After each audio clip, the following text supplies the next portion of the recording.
I think it's probably best for me to start off this video exactly in terms of what inspired this respective bookish discussion, and I'm going to try to be as respectful as I can be with respect to where it started and the context that I'm going to bring to this discussion, because I think it's coming from a place of misinformation and not addressing these respective genres, subgenres of literature in a way that needs to be respected and regarded for what they offer. To kind of start this off, I've mentioned before on Blue Sky as well as other places that I had planned to do a full reading of the series Legendborn by Tracy Deonn, starting with Legendborn and then going to Bloodmark and then going to Oathbound, which is the latest release in the series. But I noticed that there were a lot of dialogues and discussions about Legendborn in terms of things that led to people being attacked for labeling Legendborn as an urban fantasy series, which I was like, wait a minute, what do you mean Legendborn isn't urban fantasy? That left me stymied, very much so, in terms of things, especially since I had learned very early on that this was inspired by a number of different series, including the Mortal Instruments, as well as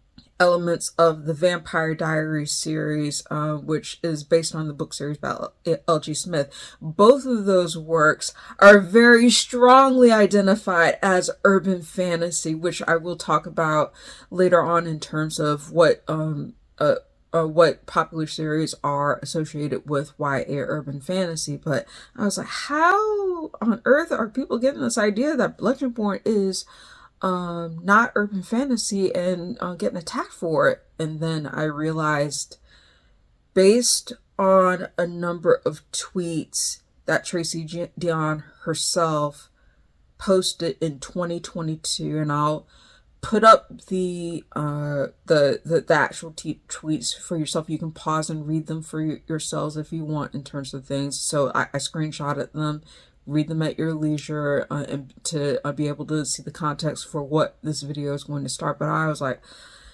okay, I can't stay silent about this in terms of things because I don't know where this is coming from. At best, it's a misinterpretation of the word urban and conflating urban literature, which is also known as street lit, with urban fantasy, which is a completely different subgenre in terms of things, and somehow thinking that the term urban is not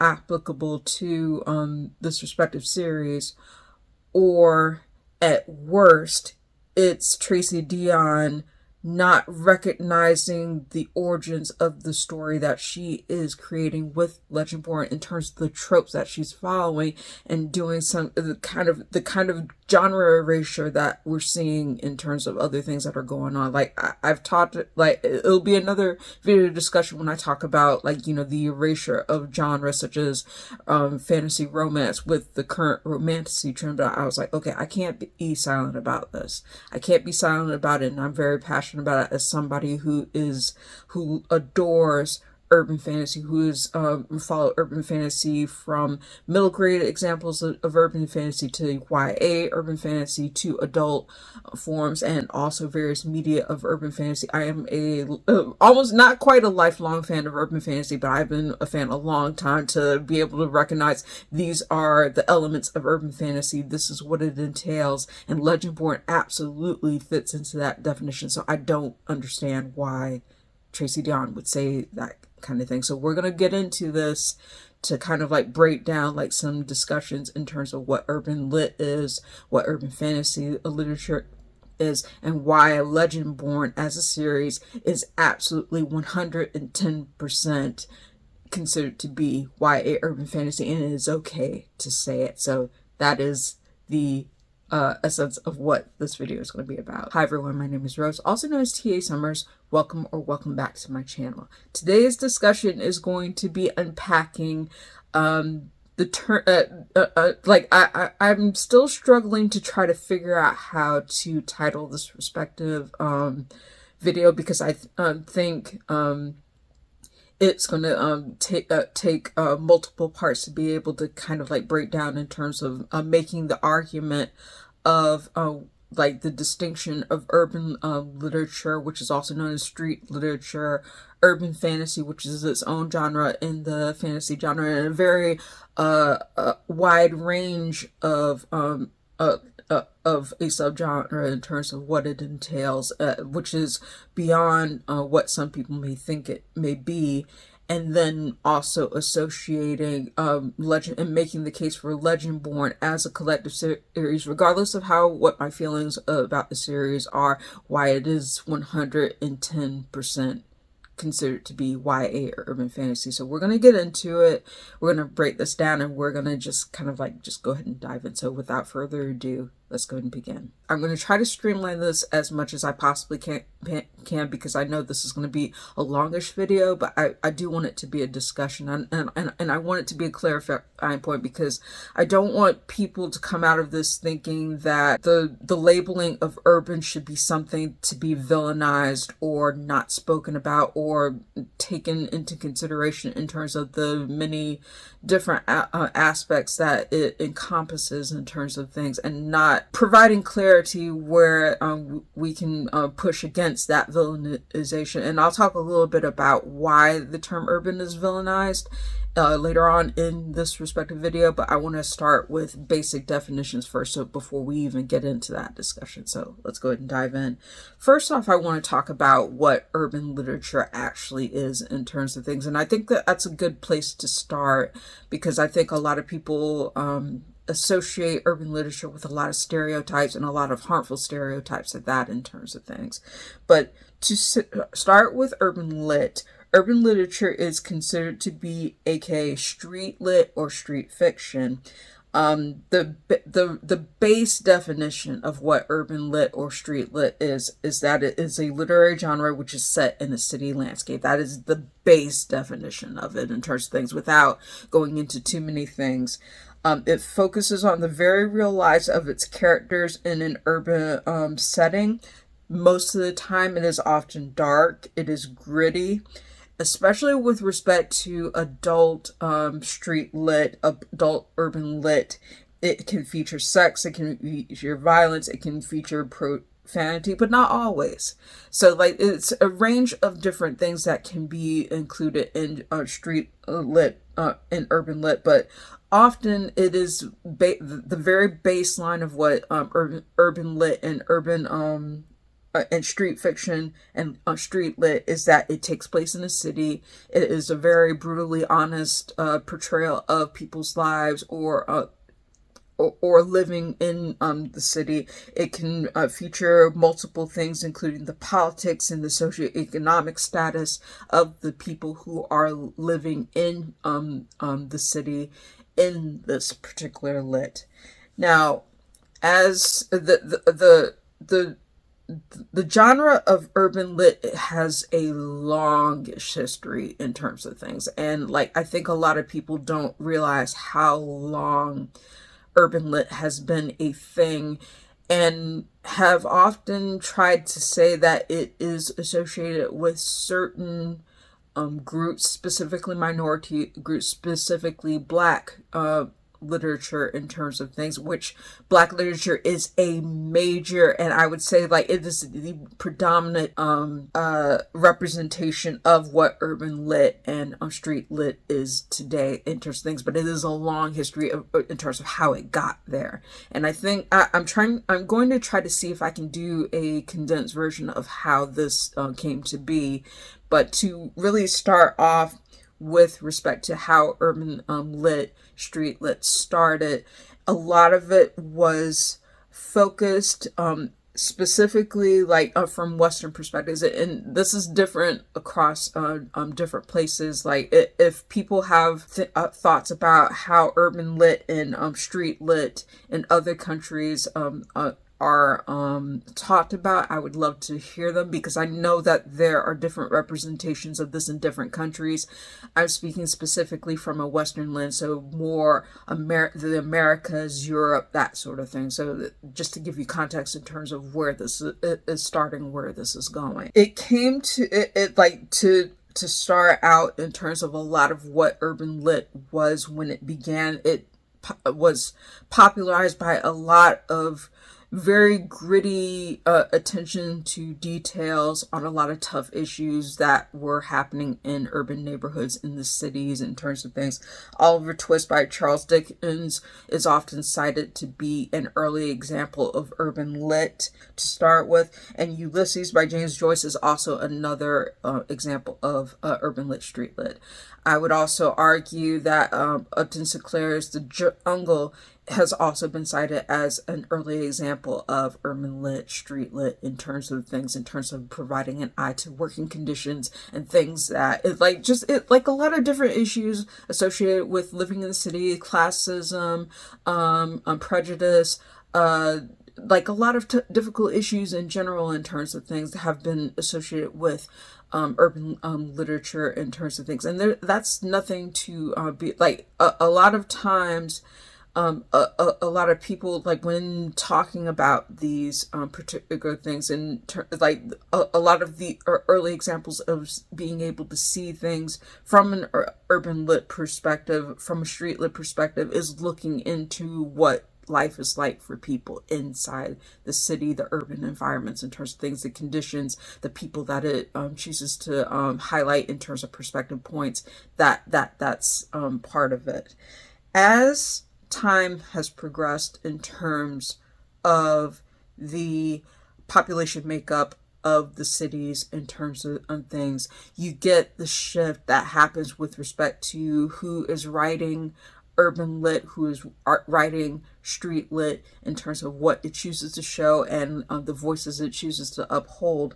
Part of the movement of the Harlem Renaissance popularized a lot of urban lit, street lit coming from Black authors, creators, poets, including Langston Hughes, who is often cited to be a very big front runner of urban poetry, urban lit in terms of things.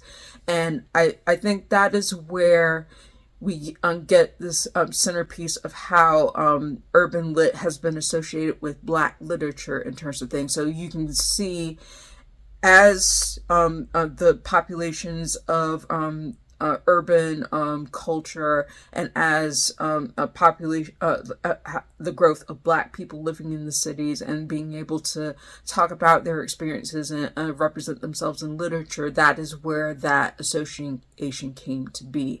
And it provided a big shift in terms of what we see as urban street lit today in terms of things. There have been a number of seismic shifts in terms of how the literature comes across and what it chooses to show in terms of things, but it's interesting to be able to see the history of it and the dynamic of it in terms of things, in terms of how that shift happened, and like, you know, being able to pick up the literature that has come from that. Some examples of contemporary urban lit authors, and this has actually been a seismic shift that has actually started from the 1970s up until today, where you see Black Americans, African Americans writing about their respective experiences in urban lit and street lit, in the way of talking about the relationships between Black characters, the relationships between the living conditions that they have, the certain things, tough subjects, tough issues in terms of things that are unapologetic looks at the dynamic between city living and certain things that, like I said, like some of it can be socioeconomic, some of it can be politics, but some of it can just be just representation of like how people interact with each other in terms of things, and like looking at like different dramatic situations, and also other tough subjects and issues in terms of things like HIV and AIDS as well. So like a lot of urban lit and street lit authors have talked about a number of different things over the course of many years, and it's dependent upon the time they were written, and there are certain social attitudes and things that were expressed that have varied across the years in terms of what is talked about, what is showcased, what is even considered in vogue,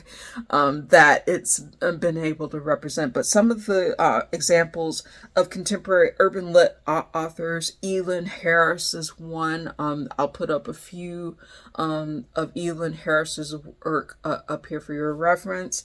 Nikki Turner is another often cited author for urban lit. Sister Souljah, who I am very familiar with in terms of Life After Death, among other things, as well as The Coldest Winter Ever, which a lot of people have talked about in terms of things. That Sister Souljah is considered to be a popular urban lit author or street lit author.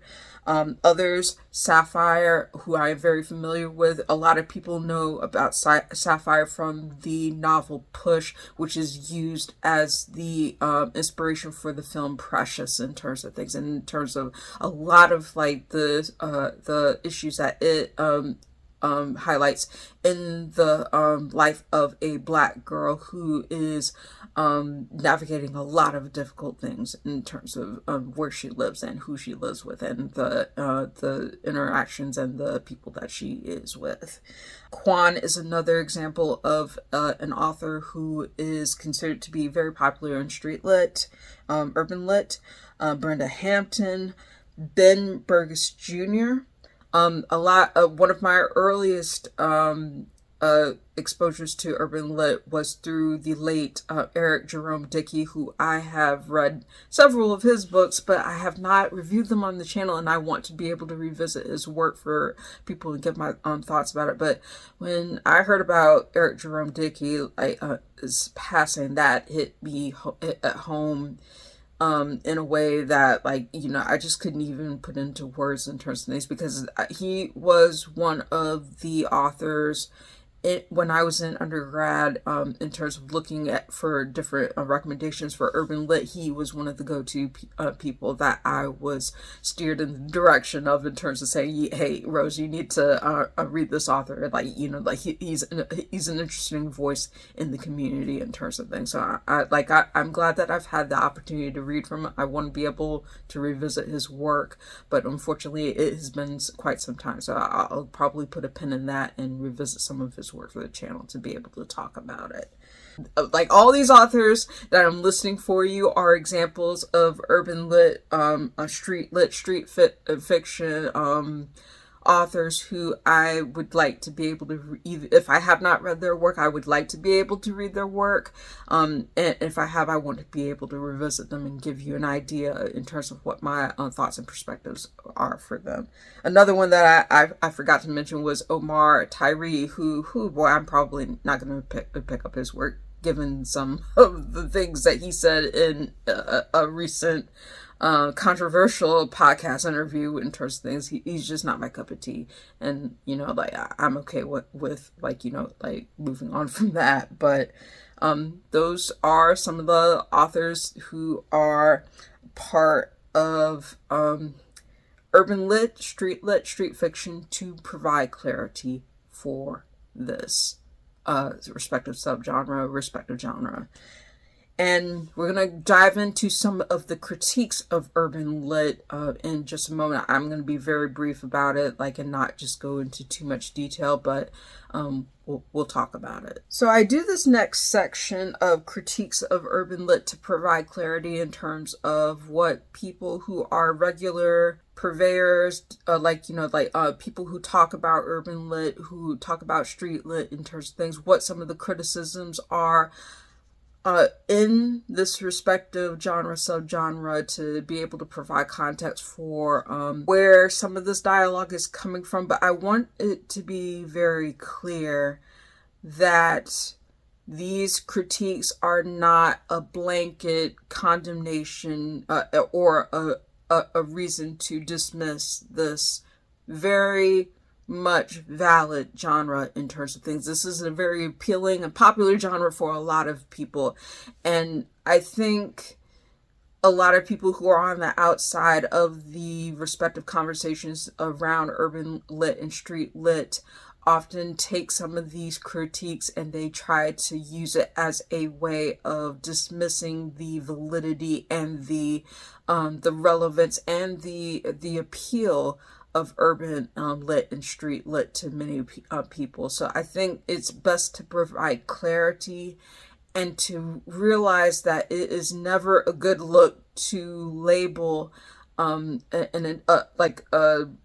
entire genre or entire group of books intended for a specific audience under a wide umbrella in terms of things, and one that can be said that I'll go ahead and preface this. I think a lot of the critiques of urban lit and street lit come from a lot of really racist stereotypes and classist stereotypes that are often heaped upon the genre by people who are not familiar with it or who are just uninformed about it in terms of things. But these particular critiques of urban lit are things that people have cited from within the community in terms of things, and it's based upon how social attitudes have changed alongside demographics of urban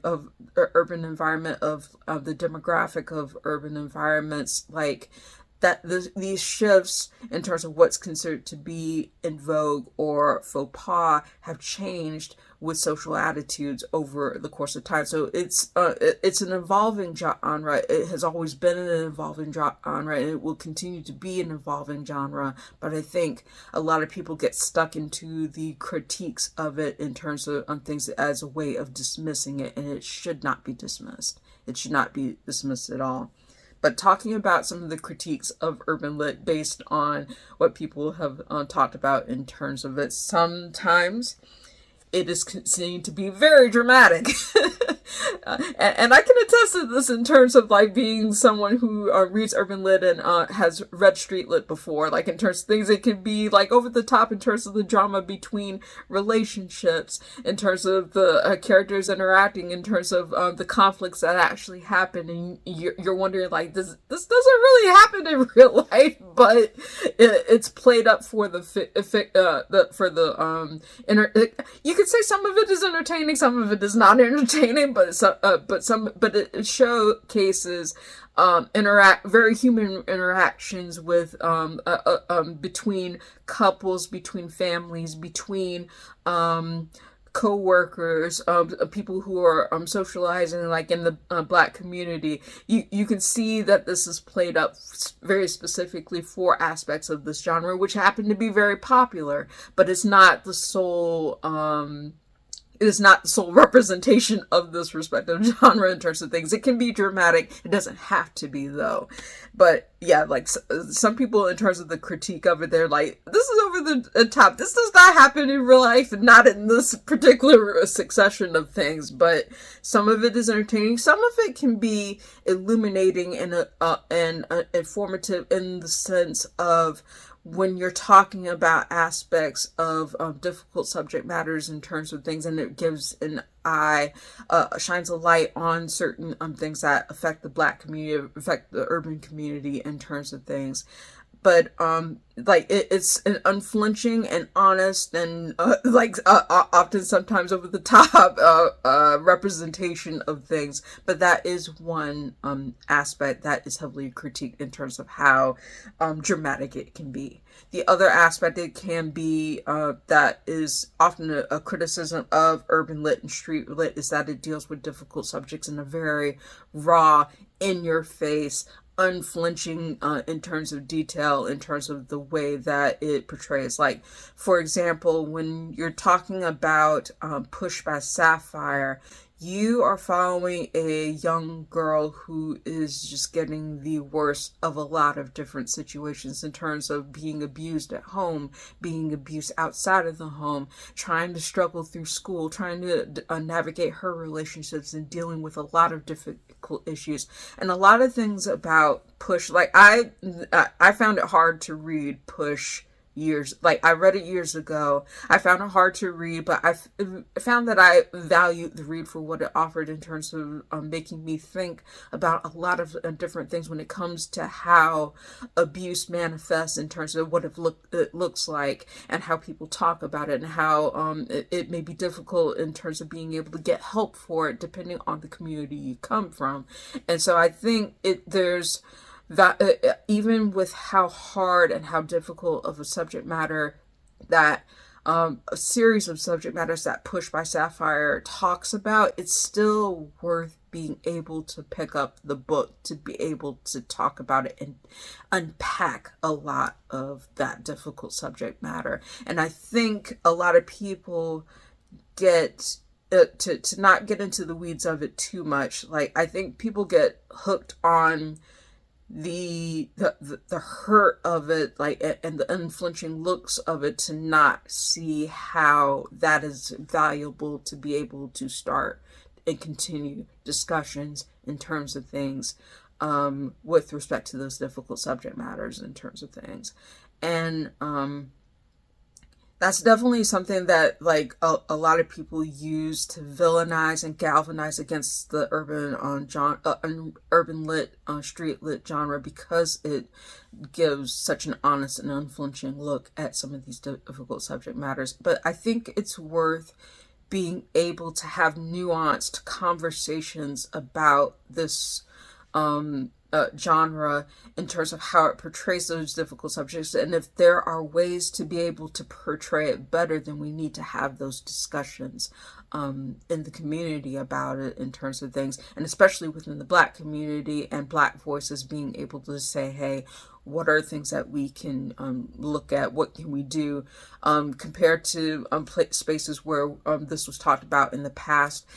To bring it to current conversations, what are things that we looking at to be able to frame around these conversations, so that we can frame it in ways that are more empathetic, or ways that portray it with more sensitivity than maybe it has been in the past. So that's something that I definitely want to highlight. Another very pointed critique of urban lit is that it deals with this kind of comes into the previous subject, like cheating relationships, drugs, addiction, things like that. But you would say that, like, you know, some of these unflinching, tough topics are things that people deal with in city environments and urban environments in terms of things, so the conversations can be had. But like I said, it doesn't do well to try to take those specific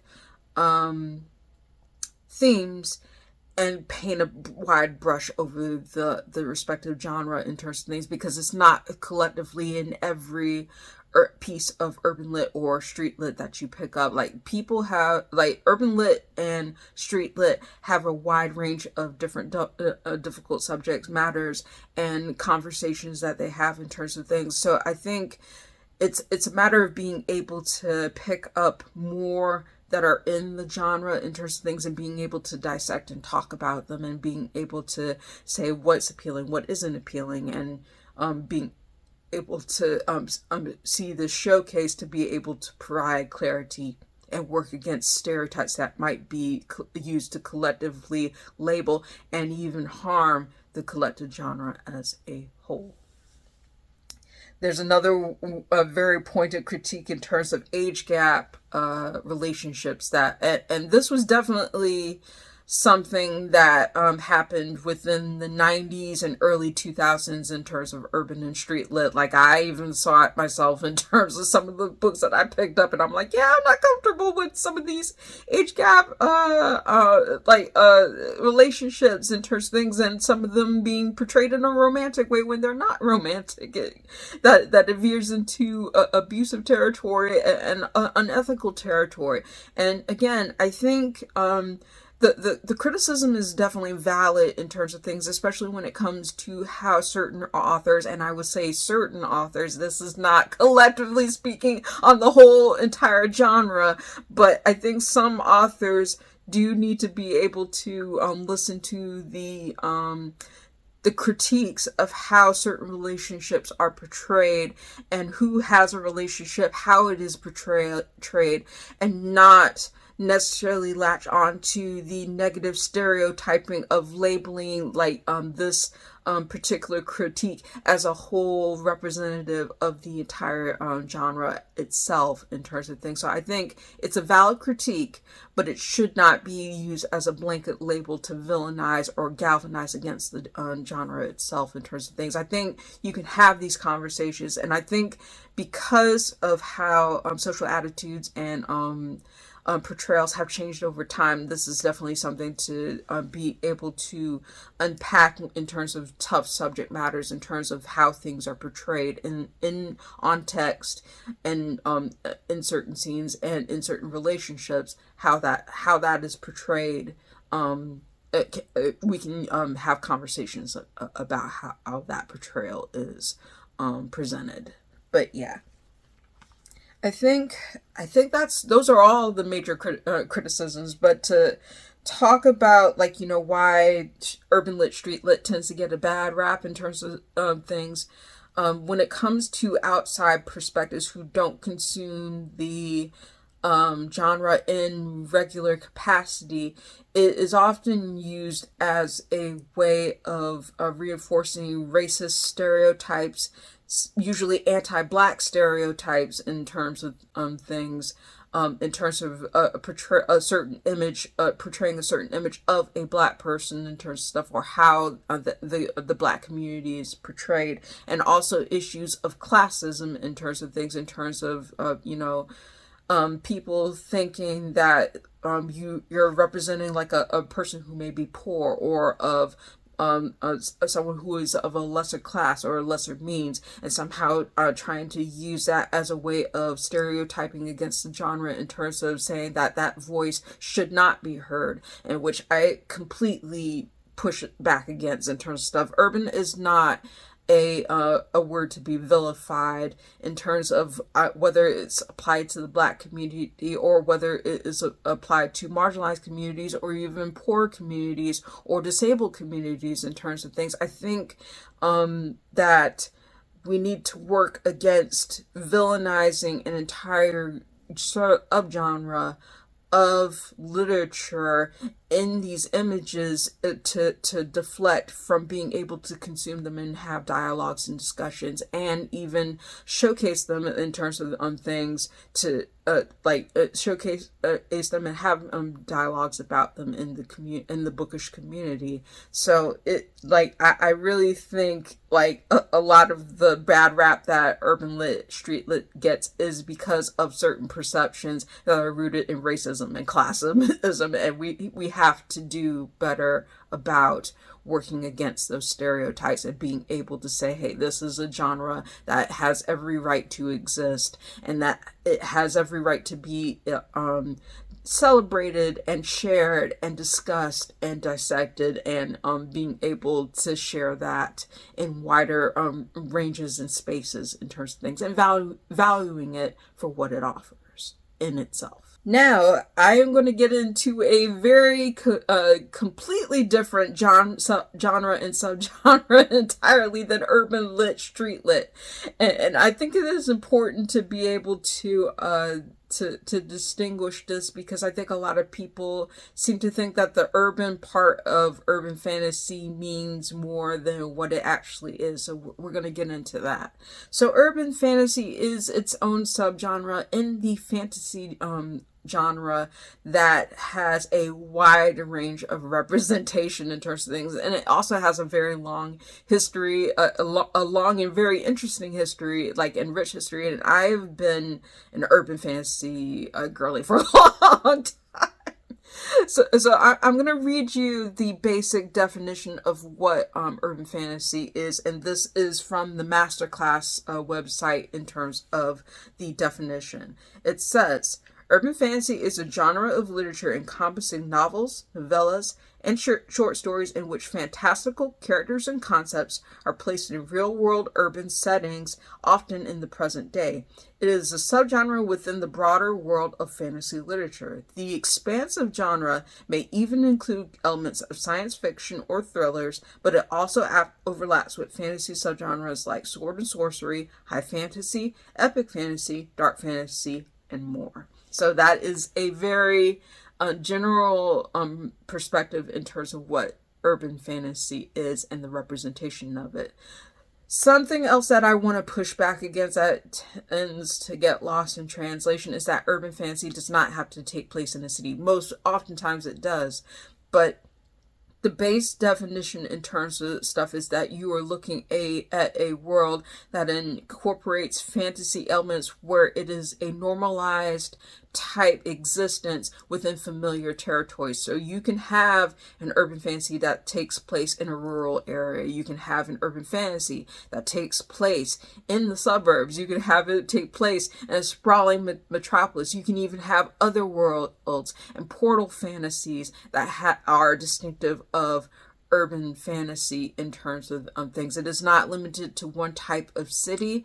It is not limited to one type of representation, but it is the basic definition is that it is fantasy elements that are in a usually in a contemporary familiar environment to folks. And I think that's definitely something that gets lost in translation when it comes to urban fantasy as a subgenre, and as a very popular subgenre in terms of things.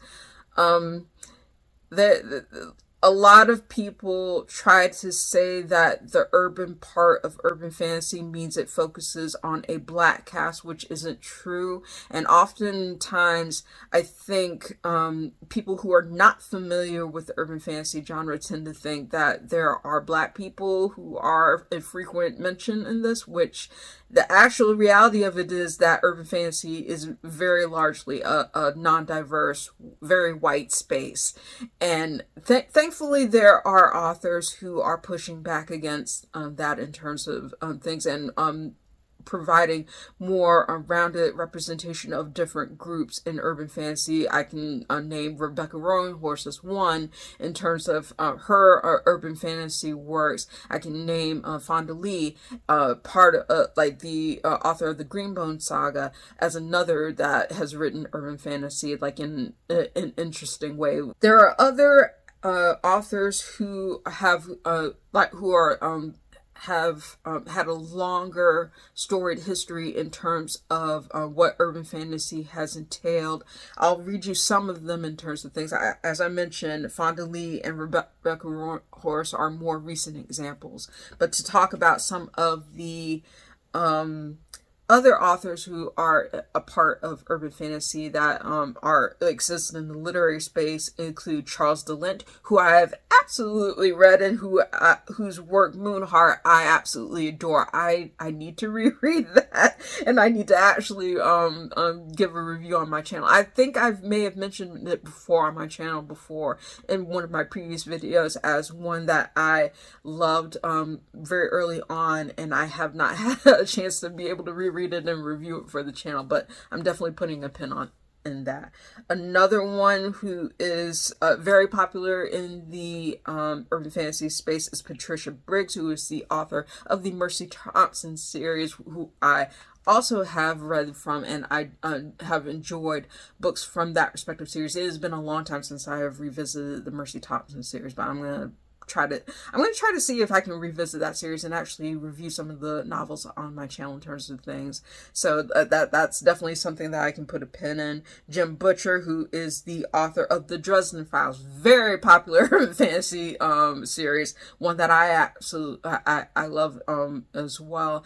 Kevin Hearn is the author of the Iron Druid Chronicles, which starts with I think it's Hunted, if I remember correctly. I'll put a picture up of that book for your reference in terms of things. But that's a very interesting urban fantasy series, which I've been meaning to also review on the channel. I love urban fantasy so much. Oh my god, you guys absolutely have no idea. But I've mentioned all of the ones that I have mentioned so far have been adult literature in terms of urban fantasy, but there are also plenty of examples of urban fantasy in the YA and middle grade space. Rick Riordan's Percy Jackson series is absolutely middle grade urban fantasy, especially with respect to its fantastical elements, its references to Greek mythology in the modern world. So I think people seem to miss that part when it comes to like urban fantasy aimed towards kids. And then, as I mentioned before, Cassandra Clare's The Mortal Instruments is seen as a very well-known and frequently cited urban fantasy series for young adults.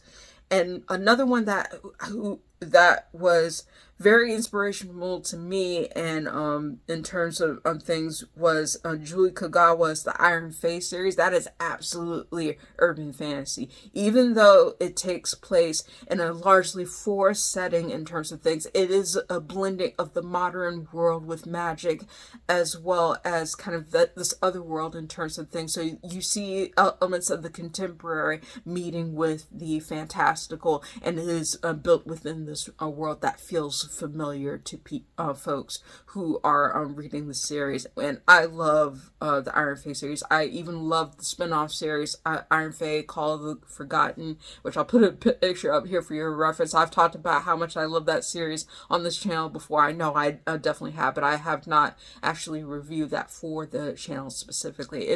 It may behoove me to revisit that to give you all an idea of why I love it so much, but but that's an example, a very wide example of urban fantasy literature. Now, as far as urban fantasy games and other media, urban fantasy is represented in so many different spaces in terms of things. For games, urban fantasy games that I can mention in terms of things, the Vampire the Masquerade series, including one of my favorite games, the Bloodlines game, is definitely considered to be urban fantasy. It has werewolves, it has different creatures in terms of things, and you're navigating a modern environment with that.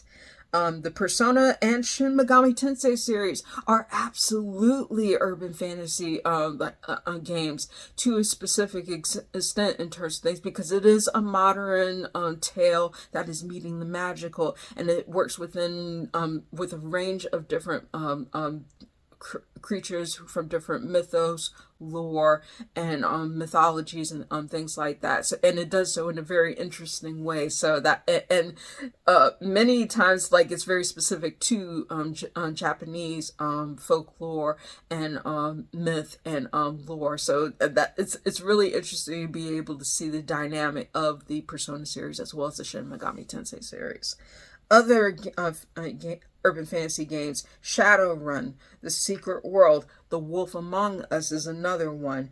And it's just interesting to be able to see all of these urban fantasy pieces of representation in terms of blending the fantastical with the familiar and real. And I think that's something that, like, a lot of people, they don't recognize it in terms of, like, you know, like the pervasiveness of it. But when you actually point out in terms of the elements and say, this is absolutely urban fantasy, it has a certain aesthetic, has a certain vibe, it has a certain tone, then people understand it once they see it. TV series for urban fantasy, oh my gosh.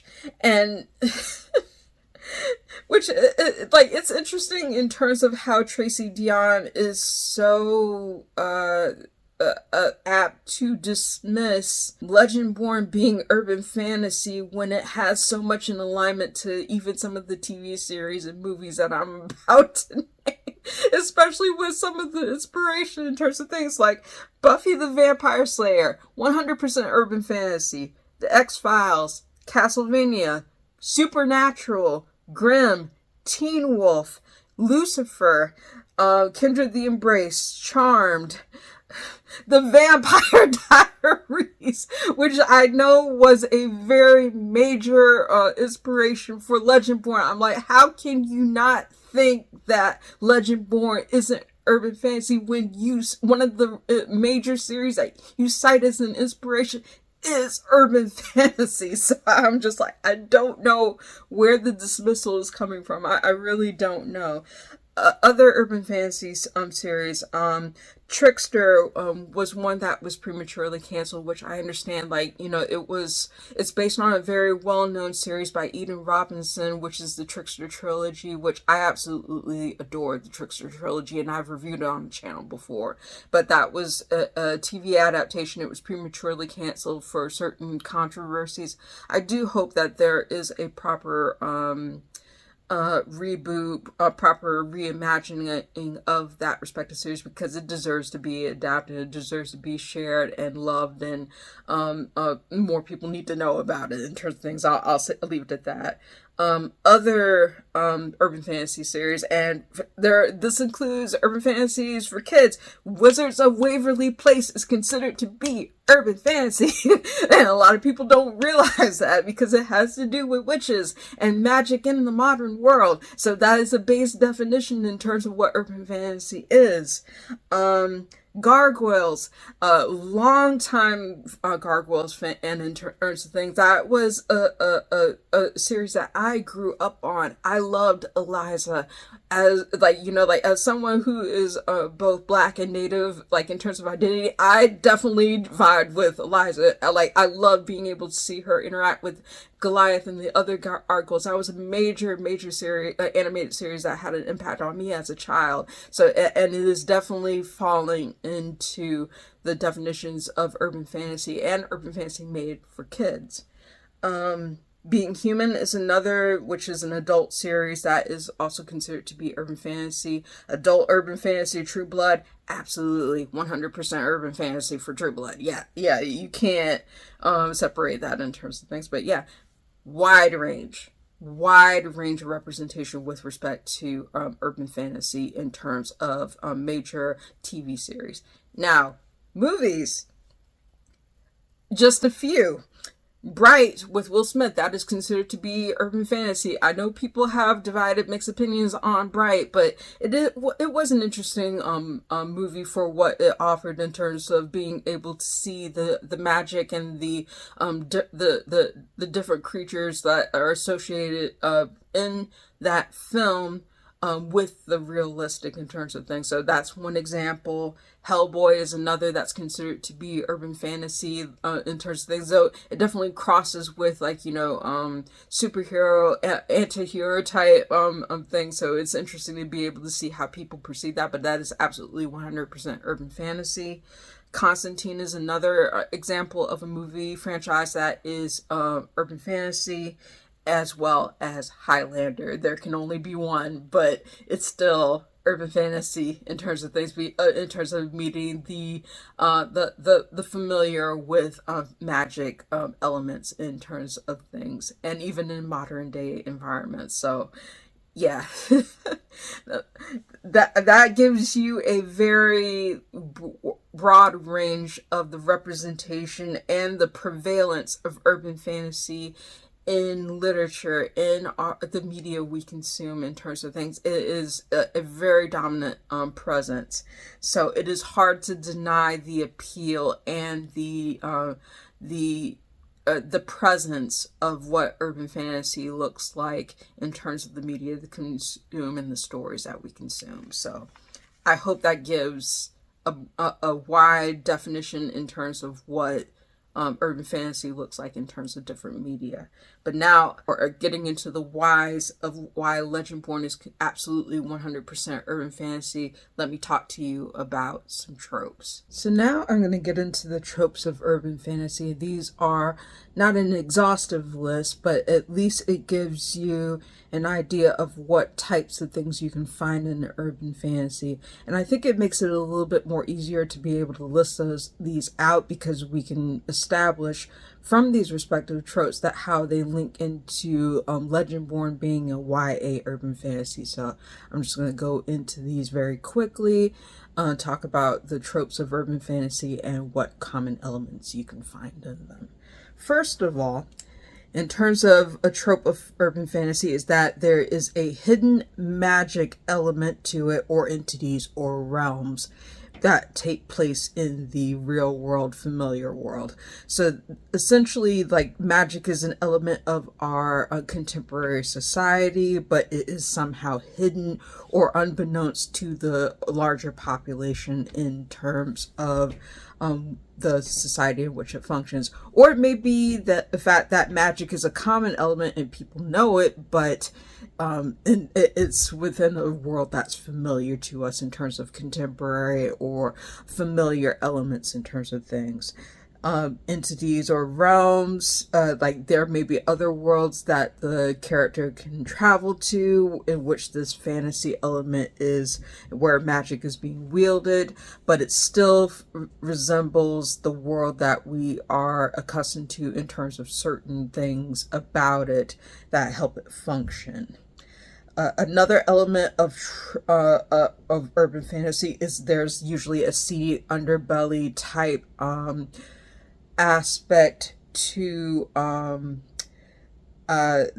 world that's being built. Like in terms of the urban environments, there's usually like a darker element or dark elements that exist in the story to be able to for the characters to be able to untangle. Sometimes there are things that are going on with respect to the magic beings who are doing underhanded things and causing conflict in the world or that kind of thing. There's usually darker elements to urban fantasy environments in terms of things, and usually that's something that the character has to unpack in the respective story. There are usually culture clashes in the sense of looking at different types of beings, whether you have werewolves, whether you have vampires, whether you have orcs, whether you have fae folk, you have all these different otherworldly beings or supernatural beings that exist in the same environment, and they have familiar elements in terms of being able to go to a coffee shop or something like that, in terms of like blending the familiar with the unfamiliar and the world building associated with that. Usually, as I said, for urban fantasy, a common trope for is being able to take place in a city or urban environment, but it can also be a rural setting in which magic meets the familiar in terms of things. So you can have multiple things going on with respect to the cast of characters, these otherworldly beings along with humans, where magic is an element, and it can take place in a city, in a rural area, in an urban environment, in a suburban environment. It really does not matter in terms of the place or setting. It just has a strong attachment to setting, to being able to see all of these different elements play out where magic meets humanity, and all of these elements are interacting in a way that feels familiar to the reader in terms of things. And usually in a contemporary environment. Sometimes it can be historical, but that's kind of like a flex that some authors use. Not as often, but usually it is contemporary society in which this magic meets humanity is functioning, as well as all of these otherworldly beings are functioning within a society that's familiar to ours. The hero has a unique job or role, like sometimes they are a detective, sometimes they are a student of magic, sometimes they are just an ordinary person who just happens to come into magic or comes across a very seedy looking situation in which they observe magic, or they are able to observe magic, and they try to unpack that the best that they can. So sometimes they may be the type of job or class, like as I said, detective. Sometimes it is a person who is an investigator, like, and it mimics a noir type of mystery settings. Sometimes it may be like they have a specific role that they go to, like they're a baker and they bake for otherworldly beings who are asking for orders and things like that.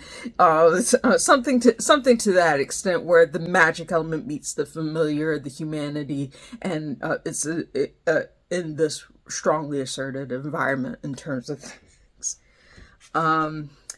see. Usually, one common trope of urban fantasy that I've seen in more recent terms is that it's first person perspective when it comes to the writing. Though that's not always the case.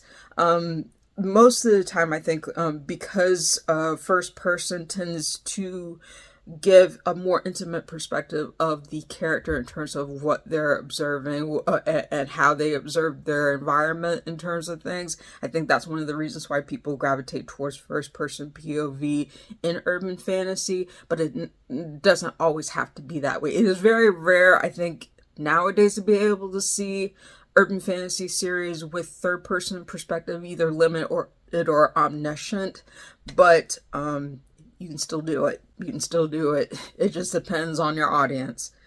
There are themes of love in urban fantasy, but I would say it depends, like how it's focused upon is dependent on the narrative. If love is the main element of an environment in which there is magic meeting otherworldly creatures in an environment that is familiar to our own, it may more so fall under paranormal romance. And so, like, you have your shifter romances, you have your werewolves, vampires, things like that. If love is the centered element, the primary element, then it's more likely to be a paranormal romance. If that is the secondary element and you have the action or some other conflict that takes precedence over that, then it is more likely to be urban fantasy, because you're focusing on those elements in the world and the characters and their day-to-day lives and other things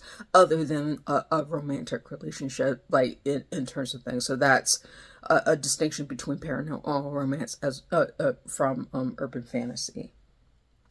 Usually there is a club or a secret meeting place in terms of stuff. That is a common staple of and trope of urban fantasy, where you have magic societies that meet inside a club or a bar or a dance hall, something in terms of stuff where it's like, oh, there's this other side gig where you have somebody who's dealing in magic or a magic related dealings, or deals with different people who are not so human. So that's a common element of urban fantasy in terms of being able to enter on places and different aspects in terms of things. That is a common trope, common theme, and common frequent reference in urban fantasy works. That might be the scope of all the tropes that I have listed here in terms of things. So now we're going to get into why Legendborn is absolutely 110% urban fantasy.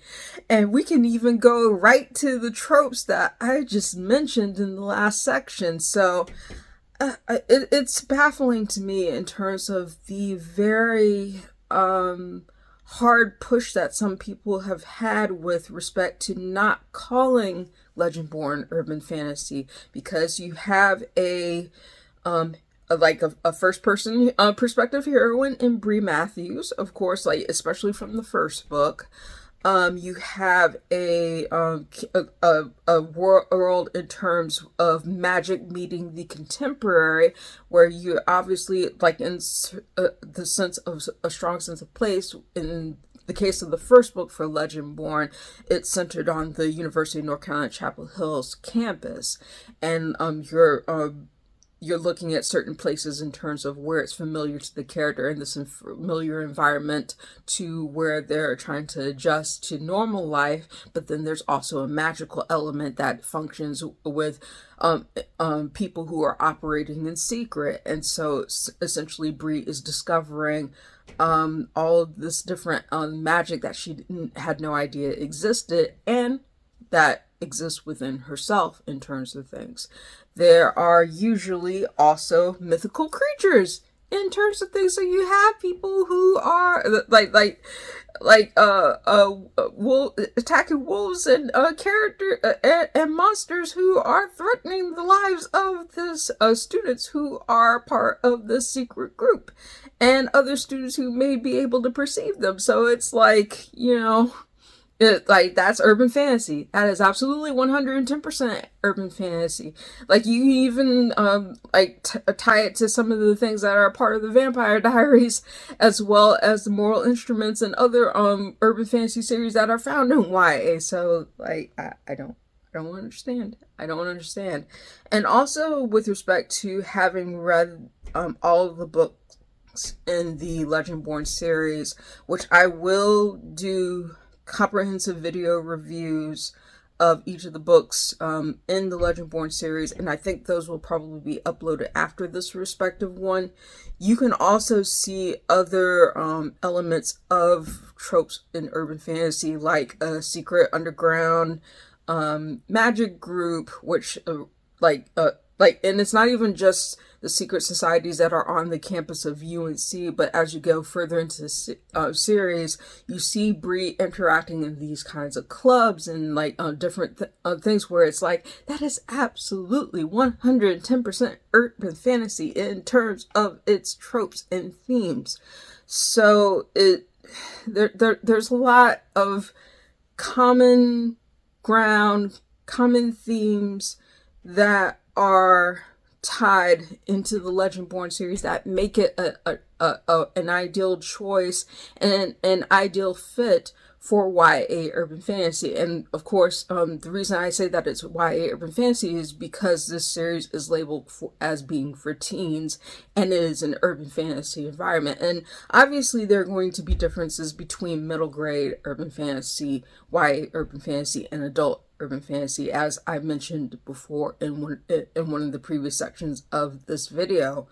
But taking all of the elements of urban fantasy in terms of the common tropes, it comes in terms of the parallels that it has with other peer series, Legendborn absolutely fits 110, 120% into the YA urban fantasy subgenre. And the only way that I can say that probably Tracy Deonn was probably so hard to push against the labeling of Legendborn as urban fantasy was either misinterpreting what the term urban means, or somehow, and this is a problem with romantasy in terms of stuff, trying to erase things that already existed and do something new with it without giving proper credit to the things that came before her in terms of things, which I hope that's not the case. I honestly hope that Tracy Deonn is not participating in genre erasure in terms of things, because, you know, it's upsetting to see, like, and I'll probably do another video on romantasy's erasure of fantasy romance and other subgenres in the fantasy community in terms of how it tries to be a new thing, but it's not a new thing. It is based on old tropes. It is based on old things. There are stories that came before Sarah J. Maas, among other folks, who are writing in this specific subgenre, who are not giving due credit to the people who came before them. And I want to make sure that people understand in terms of things. Legendborn didn't just come out of thin air. Like, Legendborn has elements in other stories that came before it, and absolutely, because of those parallels, because of those themes, because of those tropes, because of the links that it has, you cannot separate where some of those things came from. And I think it's important to be able to look at other peers and other established things, to be able to not only give credit where credit is due, where people have had these elements in their stories before, but also the sense of community in terms of things. And I'll talk about like community stuff with respect to Legendborn, like because I literally just thought of something that came to mind in terms of things, and like in terms of like a parallel in my mind. But people who get it, who watch this video and have read the series kind of and know about some of the critiques of the Legendborn series will probably understand what I mean by like kind of the disconnect between individualism and community. But I think it's important to be able to give credit where credit is due, and being able to recognize subgenres and not erase their influence or the history, the very long history that they've had. And urban fantasy has been around for decades. I would say even longer than decades in terms of things, because of how it's been interwoven within other elements of other genres, and how it's manifested and how it's come to be represented in the form that we see today. And I hope that this video has given you kind of a glimpse into not only what urban lit is, but also urban fantasy, and how it came to be, and how it's influenced series like Legendborn to be able to have that sense of identity, and being able to see how it appeals to readers and different age groups and of different preferences when it comes to what we gravitate towards in urban fantasy. So I hope that elucidates it a little bit more. In terms of final thoughts, I think it's always a good idea to be able to look into the past in order to inform the present. And I think a lot of times, in the case of where genre erasure happens in terms of things, a lot of people sometimes they just don't know where to fit a particular story when they start out, and they may not know the ins and outs of a lot of subgenres of different works. But I think it is worth reading. I think it is worth being able to read to other works. I think it is important to be able to consume other media such as movies, TV, games, and things like that, to be able to be better informed of, you know, the possibilities that are out there and what's already out there, to be able to inform and even better tell the stories that you want to tell. And I think, like, I keep trying to say, ask in my mind in terms of why Tracy Deonn was so vehemently opposed to labeling Legendborn as urban fantasy. Again, I think it's a matter of misinterpreting what the term urban means and associating it with negative stereotypes, but also not really giving credit where credit is due to the urban fantasy subgenre and how it informed her work, even if she did not realize that it informed her work. And I hope that people realize that it is absolutely 110% okay to be able to label Legendborn as a YA urban fantasy series. It is not something that you should be attacked for. It is not something for people to use to attack you, like in terms of the way that you label it and because of the parallels you draw to it. And I think that there needs to be better accountability in terms of saying, hey, it's okay not to be the first to do something just because you want to be the first to do something. Like, give credit to the people that come, give the people credit who came before you, their flowers, so that other people may be able to not only see how your work was informed, but also be able to see the richness and the awesome possibilities and all the awesome other stories that exist in community with yours. So I will leave it there. I think that's probably a good note to end it on. So I hope you're a little better informed in terms of what urban lit is, in terms of some of the issues in urban lit that people tend to associate with negative stereotypes, but the fact that the matter is, it is a worthy genre. It is not a genre to be stigmatized. It has its own quirks and things that we can offer the bookish community to be able to discuss more about. I hope you were better informed about what urban fantasy is, its history, its pervasiveness in pop culture in terms of things, and then also lastly that absolutely 100% the Legendborn series, regardless of my personal feelings about it, in terms of things, it is absolutely 100%, 120% urban fantasy, and I hope that people are able to see it in community with other works as well. So thank you for watching. If you like this video, please give it a thumbs up, hit the subscribe button, hit the notification bell to be informed of when I post new videos. Thank you again so much for watching. I hope you have a wonderful day, and I'll see you next video.